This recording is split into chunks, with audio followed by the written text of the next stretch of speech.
Hello बच्चों, let's read this question. The question says in a body centered cubic crystal, the nearest neighbor distance is dash times the edge of the crystal, and in a face centered cubic crystal, the nearest neighbor distance is dash times the edge of the crystal.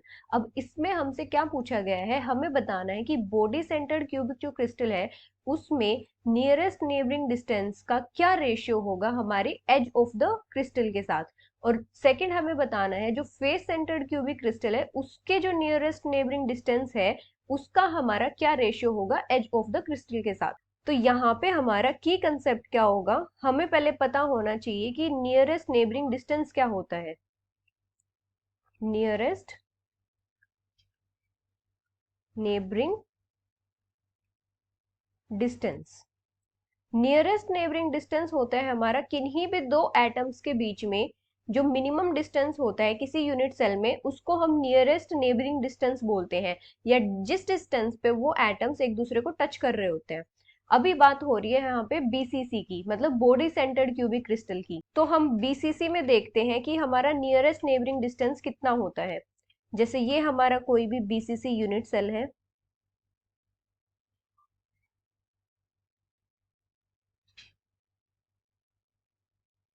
BCC में atoms present होते हैं हमारे सारे corners पे,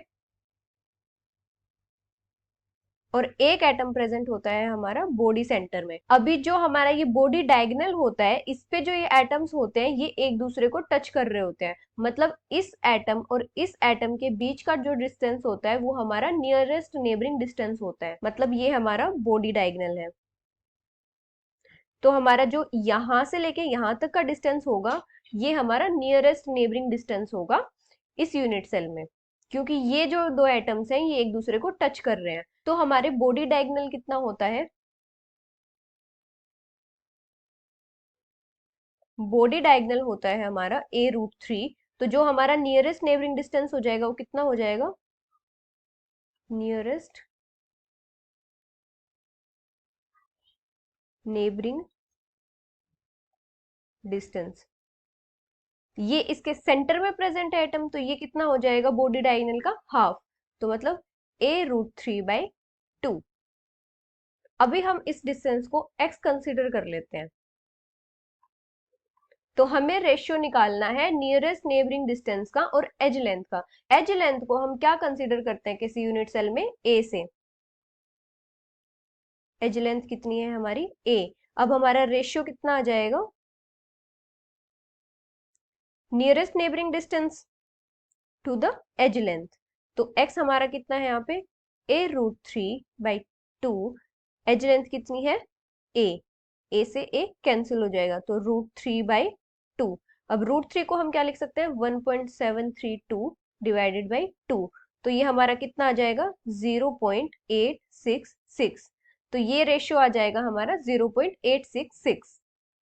अब हम बात करते हैं फेस सेंटर्ड यूनिट सेल की, एफसीसी की। एफसीसी में हमारा नियरेस्ट नेबरिंग डिस्टेंस कौन सा होता है, इसके लिए हम पहले एफसीसी यूनिट सेल देख लेते हैं। ये हमारा कोई भी एफसीसी यूनिट सेल है,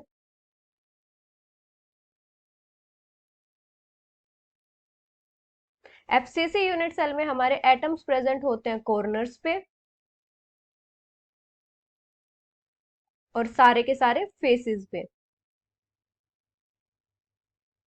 ऐसे। तो जो हमारे फेस पे जो एक एटम प्रेजेंट होता है और एक हमारा कॉर्नर वाला एटम प्रेजेंट होता है, ये दोनों एक दूसरे को टच कर रहे होते हैं। ये एटम और ये एटम एक दूसरे को टच कर रहे होते हैं, और ये एटम्स लाई करते हैं फेस डायगोनल पे, मतलब फेस डायगोनल के ऊपर तीन एटम्स एक दूसरे को टच कर रहे होते हैं। तो नियरेस्ट नेबरिंग डिस्टेंस हमारा कितना हो जाएगा, इस एटम और इस एटम के बीच का डिस्टेंस। तो ये हमारा फेस डायगोनल है। तो हमारा फेस डायगोनल कितना होता है a√2। अभी हमारा नियरेस्ट नेबरिंग डिस्टेंस कितना हो जाएगा,